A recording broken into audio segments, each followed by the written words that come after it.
दोस्तों नमस्कार। मैं हूं सत्येंद्र श्रीवास्तव। दिल्ली सहारा के यूट्यूब मंच पर आपका हार्दिक अभिनंदन। दोस्तों आज जो संकलन जो एनालिसिस मैंने आपके लिए तैयार किया है वो चुनावी राजनीति, रणनीति और कूटनीति दोनों है। लेकिन इसमें एक बात समझ से परे है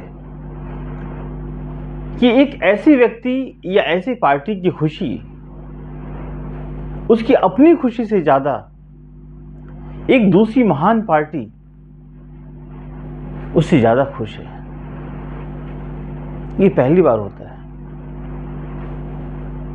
किसी की खुशी को देख के उससे ज्यादा खुश हो जाना भारतीय राजनीति में एक बहुत खतरनाक संकेत होता है, या उसकी खुशी से दूसरों के ऊपर कोई महादुख का संकेत हो, या ऐसा सपना देखा जाए, यह भी हो सकता है। जी हाँ दोस्तों, दिल्ली के मुख्यमंत्री अरविंद केजरीवाल 6 महीने के लंबे जेल की यात्रा के बाद बाहर आ गए। अब देखिए, केजरीवाल बाहर आ गए कोई बहुत बड़ी बात तो हुई नहीं। शराब घोटाले के जिन भी आरोपों के कारण वो अंदर गए, 6 महीने तक वो जेल में रहे और अब बाहर भी आ गए हैं, तो भी मुख्यमंत्री नाम लगने से ऐसे मुख्यमंत्री नहीं है। दिल्ली की जनता के साथ एक बड़ा धोखा चल रहा है, चाहे वो किसी भी कारण से हो। वो कारण भाजपा की सरकार हो या आप आम आदमी की सरकार, लेकिन दिल्ली की जनता के लिए बगैर मुख्यमंत्री इतने समय से अपना समय बिताना बहुत मुश्किल हो रहा है। अब दोस्तों खैर, इस बात को समझिए कि दिल्ली के मुख्यमंत्री निकले, आपके कार्यकर्ताओं में एक अपार उत्साह दिखा, जैसे लगा कि उन्होंने बहुत बड़ा तीर मार लिया है। लेकिन उससे ज्यादा उत्साह दबी जुबान से भारतीय जनता पार्टी के अंदर नजर आया। क्यों? ये समझ से परे है। समझदार के लिए इशारा काफी है। खाएंगे नहीं तो गिरा तो देंगे ही, कोशिश कर सकते हैं। आप गिरा ही दोगे ऐसा नहीं है, कोशिश कर सकते हैं। और जिस व्यक्ति का एक विधायक ना हो, एक सांसद ना हो, उस पार्टी को हरियाणा के चुनाव में एक गेम चेंजर दिखाना एक साजिश का हिस्सा भी हो सकता है। दोस्तों हम इस पर डिटेल में जाएंगे, उसके पहले आपसे वही गुजारिश, वही निवेदन कि जिन लोगों ने अभी तक आपके दिल्ली सहारा के इस चैनल को सब्सक्राइब नहीं किया है, प्लीज़ सब्सक्राइब करें, लाइक करें, शेयर करें और अपना आशीर्वाद बनाए रखिए। दोस्तों एक बहुत ही ज़रूरी बात जो बार बार आपसे कहता आ रहा हूँ कि जो लोग स्वतंत्र पत्रकारिता की मजबूती देखना चाहते हैं, उसके लिए अगर कोई आर्थिक सहयोग करना चाहें तो डिस्क्रिप्शन में डिटेल्स से आप जाके वहाँ कर सकते हैं।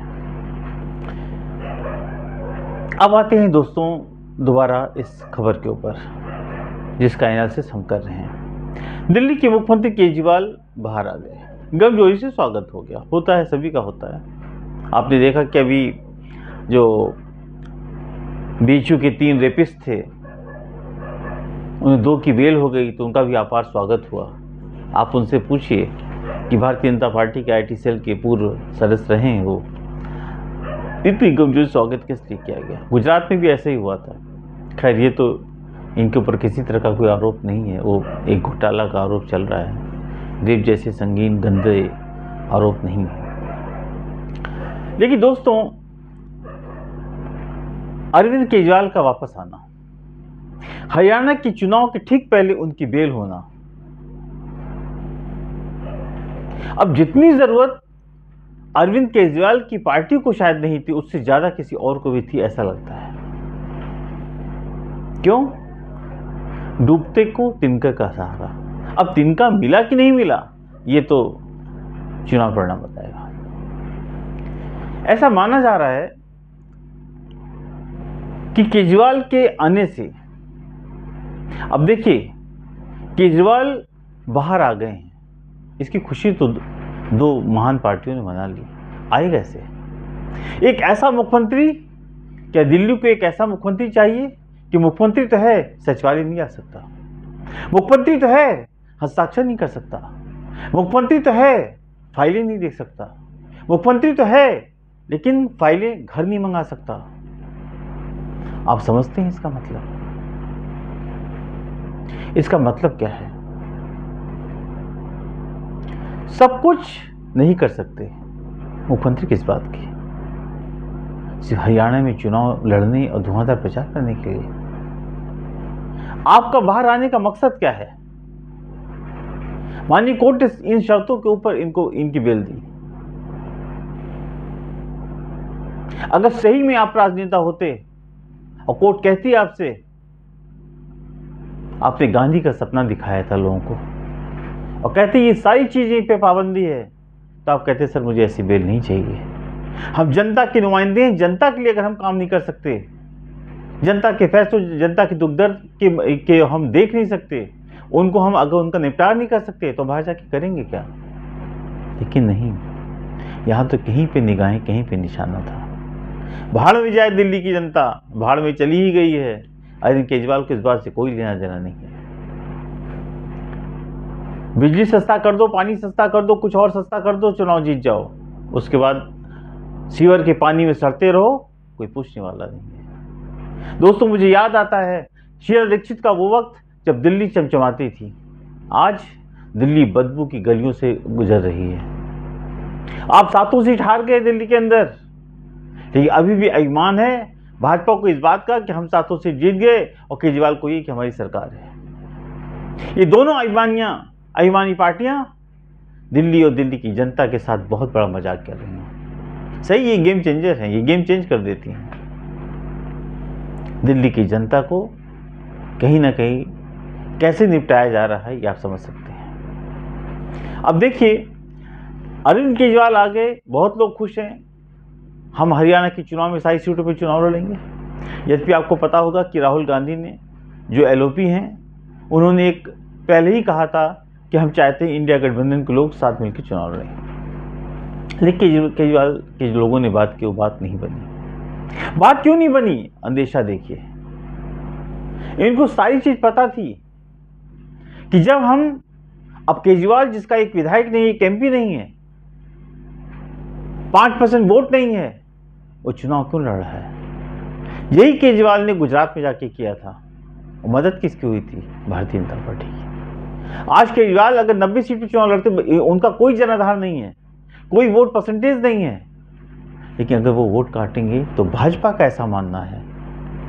हरियाणा की बुद्धिजीवी जनता जो करने जा रही है वो डिसाइड कर चुकी है, लेकिन भाजपा का ही मानना है कि जितना वोट काटेंगे वो कांग्रेस का वोट काटेंगे।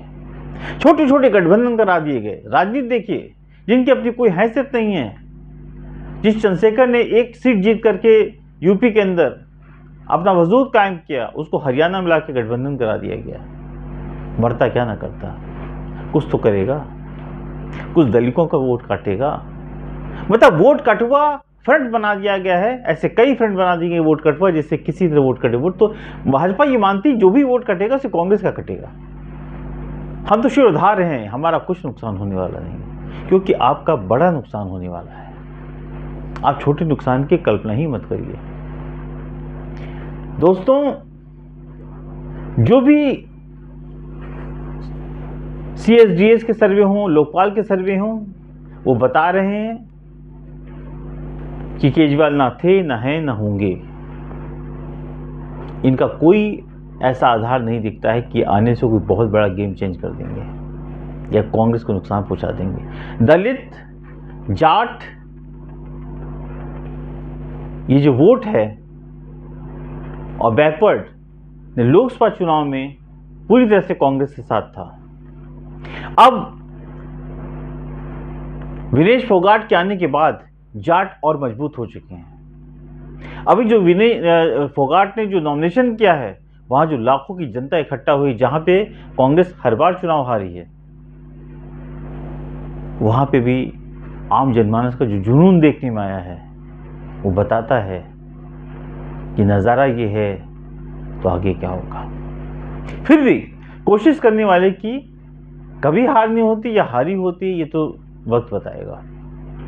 लेकिन ये बात तय है कि हरियाणा में एक राजनीतिक साजिश का पूरा चार्ट तैयार कर दिया गया है। शह और मात का खेल करने की कोशिश तो हो रही है, शायद बच जाए। लेकिन जो सर्वे बता रहे हैं, मैंने जिक्र किया कि CSDS के सर्वे हों या जो सी वोटर के सर्वे हैं, ये लगातार बता रहे हैं कि वहाँ पर कांग्रेस का वजूद कायम है। और जहाँ तक ये CSDS का सवाल है, इसका मानना है कि 50 से 55 सीटें कांग्रेस की आज भी पक्की दिख रही हैं, इस पर किसी तरह कोई छेड़छाड़ नहीं हो सकती। वहीं सी वोटर का कहना है कि 54 से 62-63 के आसपास सीटें कांग्रेस को मिल सकती हैं। और इसमें बहुत बड़ा नुकसान भारतीय जनता पार्टी का होने जा रहा है, क्योंकि खट्टर सरकार ने भारतीय जनता पार्टी के ताबूत में अंतिम कील ठोक दी है। सैनी लाख बचाना चाहे नहीं बचा सकते। जो किसानों का, जाटों का जो गुस्सा है वो उतरा नहीं है।